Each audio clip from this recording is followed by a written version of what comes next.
Welcome to The Explainer. Now, if you're an ambitious STEM student tuning in from Pakistan, India, or Bangladesh, and you've got your sights firmly set on the Massachusetts Institute of Technology, well, you are in exactly the right place. MIT is often viewed as the absolute pinnacle of engineering and scientific education, right? It's an institution that can honestly feel a whole world away. But today, we're going to break down exactly what it takes to actually cross that bridge. We'll look at the hard data, the institutional philosophy, and the real-world strategies that successful international applicants are using right now. Okay, let's dive into this. Here is our roadmap for today. First, the MIT mission. Second, the academic baseline. Third, the Olympiad edge. Fourth, the holistic match. And finally, need-blind financial aid. All right, let's kick things off with Section 1, the MIT mission and validating your ambition. Look, if you're aiming for MIT, your ambition is totally valid. I mean, this is the legendary institution responsible for early microwave radar and the guidance systems for the Apollo space program. But to actually get in, you have to truly understand the philosophy that drives them. Since its founding back in 1865, MIT's motto has been mens et manus, which translates from Latin to mind and hand. And honestly, this is the core DNA of the institute. MIT isn't just about thinking these deep theoretical thoughts in a vacuum. It's entirely about doing. It's the unification of rigorous academic study with practical, hands-on problem solving. So as you think about your own application, I really want you to reflect on this. How do you apply your knowledge? Are you just staring at a physics textbook until your eyes cross? Or are you actually out there building, testing, and creating? Because at the end of the day, MIT wants builders. Now, what's really interesting about MIT's enrollment data for international students is that a full 52% come from Asia, over half. So what does that mean for you? It proves that the dream of attending MIT is highly, highly attainable for South Asian applicants. You aren't fighting some impossible demographic battle here. You are applying to a school that actively recruits and enrolls the brightest minds from your exact part of the world. Moving right along to Section 2, the academic baseline and reinstated standardized testing. Okay, we really need to address the elephant in the room: standardized testing. The landscape has definitely changed, and MIT has officially reinstated its SAT and ACT requirements. Listen to this direct quote from Stu Schmill, the Dean of Admissions at MIT. He states, "We consistently find that considering performance on the SAT/ACT, particularly the math section, substantially improves the predictive validity of our decisions."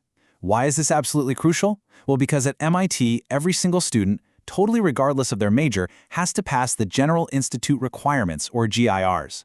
We're talking 2 full semesters of heavy calculus, plus 2 semesters of calculus-based physics. MIT brought these tests back because they literally need to be mathematically certain that you can survive that brutal baseline. So, what does that mathematical certainty actually look like in practice? Well, pulling data from Test Ninjas, the middle 50% of admitted students score somewhere between a 1510 and a 1580 on the SAT.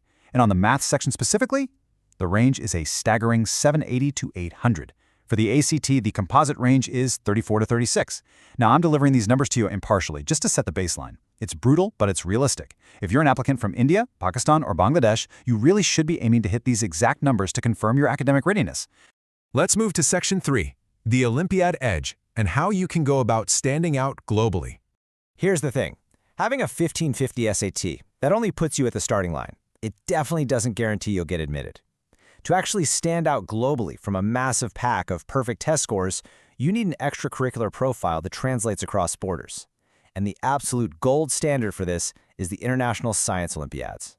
Whether we're talking physics, math, informatics, biology, or chemistry, these are hands down the most prestigious high school competitions in the world. When MIT admissions officers see an applicant who has progressed through regional and national rounds to represent their country internationally, well, it immediately communicates an elite level of problem-solving ability that goes way, way beyond standard high school curriculums. To give you some tangible, real-world proof of this, consider a story from one of our sources, a YouTube video by MIT student Talha Ashraf. He explains that out of a small cohort of Pakistani undergraduates currently at MIT, he, Bilal, and Mansadi all hold bronze medals from the International Physics Olympiad. Now, that is not a coincidence. Investing time into these Olympiads as a STEM student in South Asia is arguably one of the most effective, totally meritocratic pathways to clearly signal your competence to the MIT Admissions Committee. Which brings us to Section 4, the holistic match, and looking beyond the numbers. That all being said, MIT is not just some calculator that automatically emits the highest test scores and Olympiad medals. Ultimately, they're looking for a human being who genuinely aligns with their institutional values.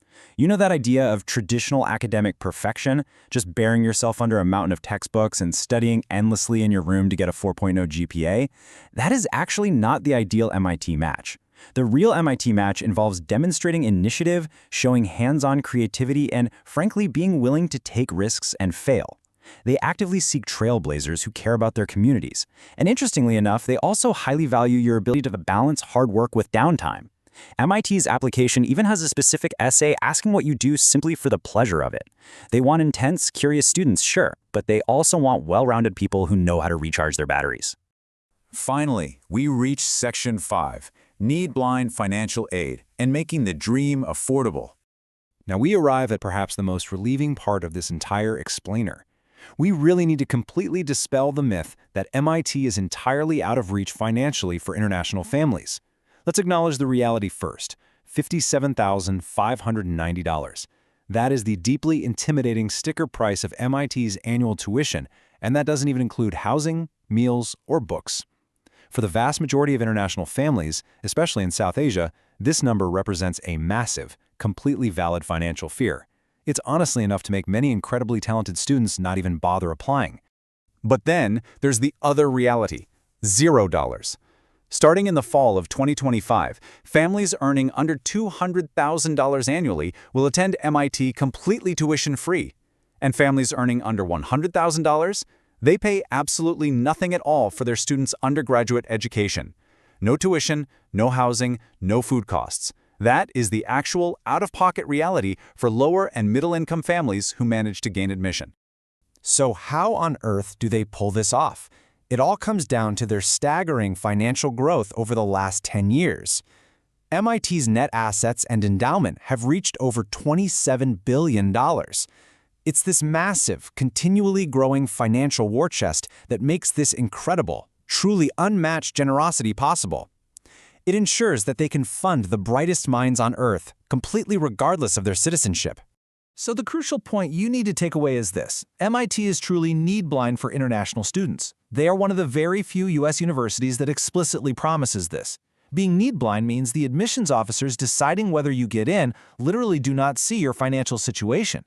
Applying for financial aid will absolutely not hurt your chances of admission, period. If you're good enough to get in, MIT guarantees to meet 100% of your demonstrated financial need through grants and campus jobs, not massive crippling loans. To actually secure this aid, though, you do have to follow a few actionable steps very carefully.